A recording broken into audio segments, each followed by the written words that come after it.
Hey everybody, Wildman here.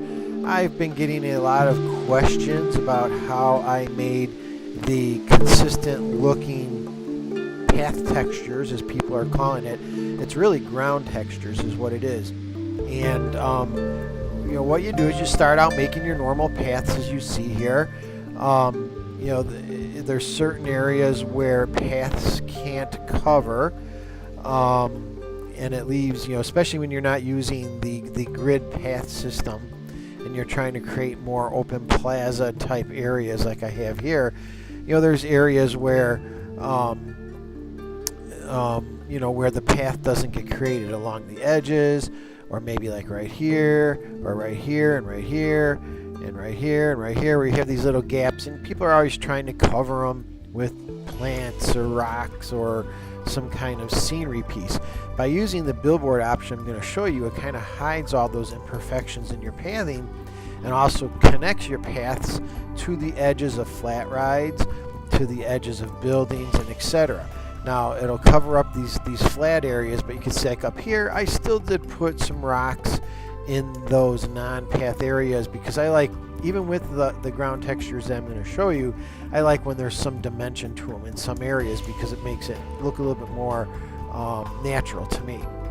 So basically, to start with, one thing I also want to tell you is that it covers like over here underneath flat rides and other areas. It's not limited to just the pathways. It's anything at the level that you place the billboard.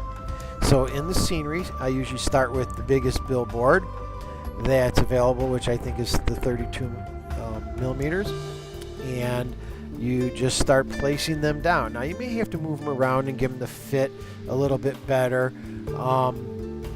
but I usually just start at the edge of one area that I'm going to cover and try to get it to fit the best I could. Now the important thing to remember is make sure that your billboards overlap the edge of what you're trying to cover. So like right up here in this area and over in this area, you want to make sure that that edge isn't a hard edge, that it goes underneath either buildings, scenery, or elevated land.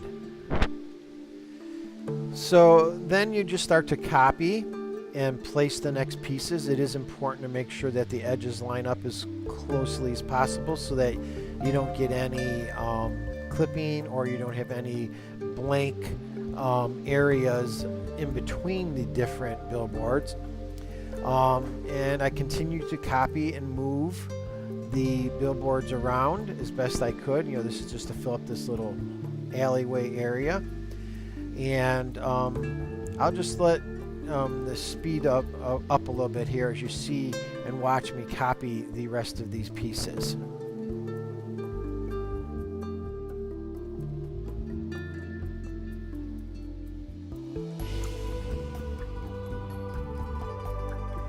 As I put down these last couple pieces here, I did mention clipping. You could see in this area right here, you're seeing a little bit of the clipping problems where it overlaps with the other billboards. The only way to really 100% remove this problem is to not let the billboards overlap. You'll see as you're doing this in uneven areas of your park, it's impossible not to have clipping. Once you do put the textures on, I think it kind of hides some of that a little bit, but the best thing I could say is to try to not overlap. Once you get the main area filled, you have to kind of go back with smaller billboards then and fill in those areas like this, and as best you can with the size you can, again without overlapping them, to try to prevent any clipping issues like we just talked about.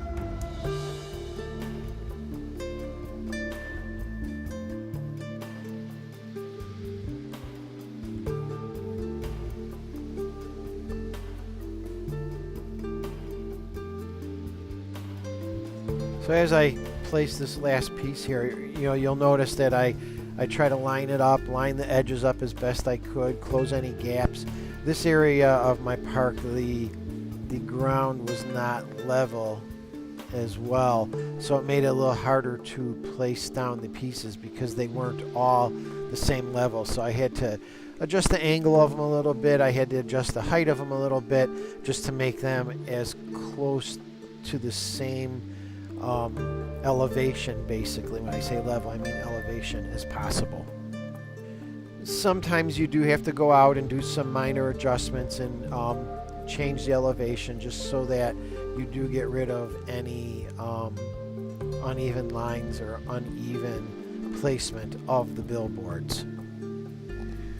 Then once you feel pretty comfortable with where all the billboards are, you can go back and start putting your textures on.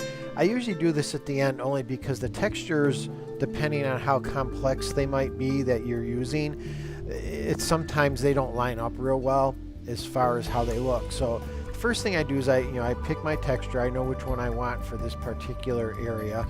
So I go through and I add that texture, or start adding that texture to all the different panels. Now, for example, you can see on this one here, there's a pretty hard line where the pattern or colors don't line up really well. So what you do is you go in and you flip that around now. I usually put it on so that we have the advanced tool, turn it around so everything stays lined up. And now you can see the light patterns hitting each other. They're a little bit cleaner, a little bit less noticeable, and so on. You won't always be able to get them to line up like that, but the more you play around with it and the more options or variations of your texture that you have, that you're using, it makes this a lot easier to achieve.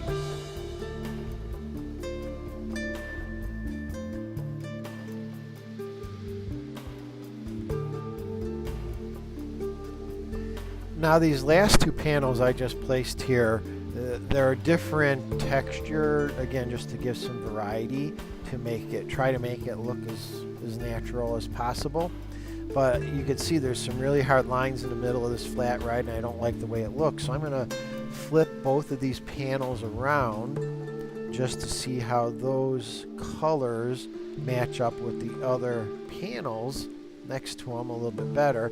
So as you can see, now, even though it's a darker red, it kind of blends in more with the browns and the oranges over here, and then this whole walkway or pathway area is more of a lighter color. Alright, over in this corner where I put a couple smaller billboards to fill in the blank pieces, I just randomly pick some textures to show you a little technique I use to kind of hide where the panel edges can't match up no matter how hard you try to get them to do it. I get this building piece. It's basically like a square block or a square pole of concrete.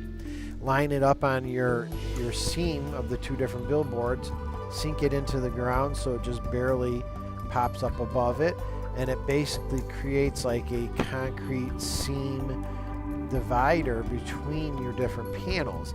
So it helps hide the hard line, and it also helps identify or segment different lands, or transition between lands as well. So it's just a technique that I use, and you'll see it in some of my parks sometimes. Now, right above where I'm working here, you can see there's 3 or 4 different angles. I probably would have not have picked those patterns, or I would have messed around with the panels a little bit better to get them lined up if this is really going to be a game. But I just wanted to show you my technique of using the concrete beam to separate the areas if you need to do that. One other tip I want to talk about real quick is, don't use just textures you download or textures you create.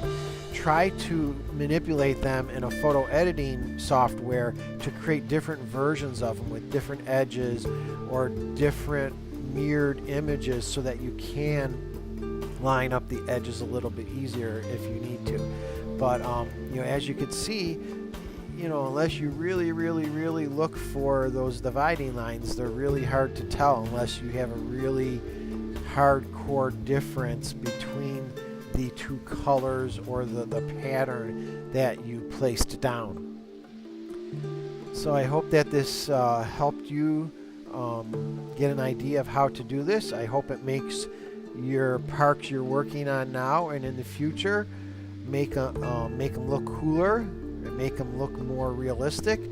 And if you have any questions, just pop me a note and I'll answer them the best I can. That's it, everybody, and hope you have fun playing the game.